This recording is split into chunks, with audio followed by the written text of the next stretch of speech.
પોચા રૂ જેવા લીલી મકાઈના લાઈવ ઢોકળા બનાવવા માટે 500 ગ્રામ જેટલી મકાઈ લીધી છે. દાણા કટ કરી લઈશું, મિક્સિંગ જારમાં ઉમેરી દઈશું. સાથે આદુ મરચાં ઉમેરી પાણી વગર પેસ્ટ રેડી તૈયાર કરી લઈશું.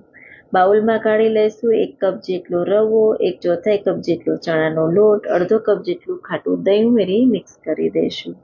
મિક્સ થઈ જાય એટલે 1/4 કપ જેટલું પાણી ઉમેરી મિક્સ કરી મીઠું ઉમેરી દઈશું. તેલ ઉમેરી અને હળદર ઉમેરી એકદમ સારી રીતે મિક્સ કરી દઈશું. એનો ફ્રૂટ સોલ્ટ ઉમેરી દઈશું. મિક્સ કરી રેડી કરી લઈશું.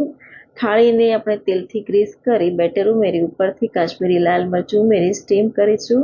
12 મિનિટ માટે સ્ટીમ થઈ જાય એટલે આપણે વઘાર કરીશું. તેલ, રાઈ, જીરું અને સફેદ તલ સારી રીતે ફૂટી જાય એટલે ઢોકળા ઉપર ગરમ ગરમ વઘાર રેડી દઈશું, કટ કરી દઈશું અને ઉપરથી લીલા ધાણા છાંટી અને ગરમા ગરમ ઢોકળાને તમે સર્વ કરો. બાળકોને પણ બહુ